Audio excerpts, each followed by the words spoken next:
How to teach kids the Bible. Oh, this is going to be good. By the end of this video, you're going to have, number one, a starting point for a lesson that you can do with your kids. But number two, you're going to understand how to break down the Bible in bite-sized pieces so that not only are your kids learning the word, but you're able to bring it to life in a way that's tangible. So we're going to dive right in. I'm going to be coloring and drawing. And so bear with me because I think it's important that you see this develop as we go. So consider that most people, they kind of struggle with teaching their kids scripture. And we feel like we need to give them all of scripture, which is true.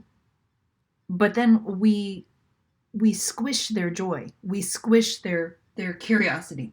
We squish their interest by teaching, like starting at the beginning and then reading to the end. When it comes to kids of all ages, when you're first starting to step into the Word, you're just first starting to learn about Scripture, one of the best things to remember is that God, Jesus, is a master storyteller. So you want to start with stories that your kids can wrap their imaginations around because you can sink your teeth into them. Once upon a time, there was a young shepherd. Kids are like they're gripped by that rather than do not this, do not that, this kind of thing. Don't start there. Instead, start with stories. Now, does it matter which stories you begin with? Not really. Trust that God's going to show you where to start. And if you don't know where to start, just dive in, pick a story and read it, and then kind of follow this method. I remember that when my kids were little, I think we had 4 or 5 kids. I can't remember if the baby was born yet. I think he was.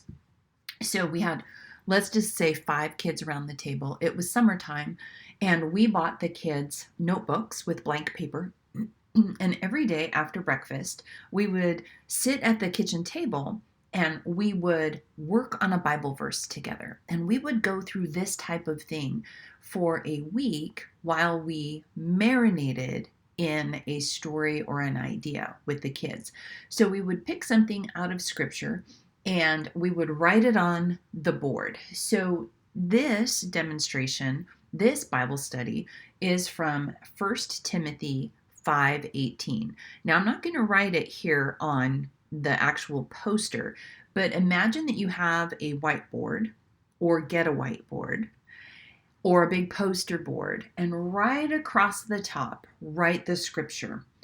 For the scripture says, "You shall not muzzle an ox while it treads out the grain, and the laborer is worthy of his wages." So day one, when you pull out this Bible verse, you're simply gonna read it and then write it across the board or write it on the poster board. So read and write that scripture verse. I wouldn't have the kids write it that first day. Instead, I would just write it across there and we would talk about that this is 1 Timothy 5:18. Now, this may seem like an obscure story, an obscure little fact, but there is so much nestled into this verse. So that day one, you read and you write the verse. Now, we're going to be talking about marinating.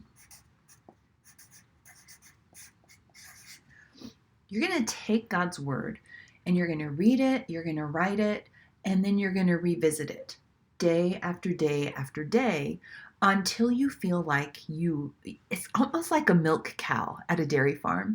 It's like you're milking all the milk out of the verse. You want your kids to get as much out of this as possible so they carry it with them throughout their life. If you just are reading from beginning to the end, you can trust that God's word never returns void. But when you go deep into something and you marinate on it, you're going to watch your kids open up and blossom. So the first day, you're going to read and write the verse. The second day, this is where you can kind of panic a little bit. The second day, you're going to draw something. You're going to pull out something interesting. You're going to pull out something interesting. You're going to read the verse, and you're going to identify a noun, a concrete thing that you can teach your kids how to draw. Don't panic. Don't panic. This is why God invented YouTube. So in this verse, it says, so here's day 2. We still have our poster board or our whiteboard open, and we're looking at the verse, and we're going to read it together. 1 Timothy 5:18. For Scripture says, and maybe we're going to start to create some hand motion. For Scripture says, you shall not muzzle an ox while it treads on the grain. So you'll do some motions like you're treading, stomping on the grain. And the laborer is worth his wages. So you're going to think of that scripture and you're going to think, what would my kids want to draw? Are they going to want to draw muzzle? Are they going to want to draw an ox? Are they going to want to tread out grain? Or are they going to want to draw a laborer?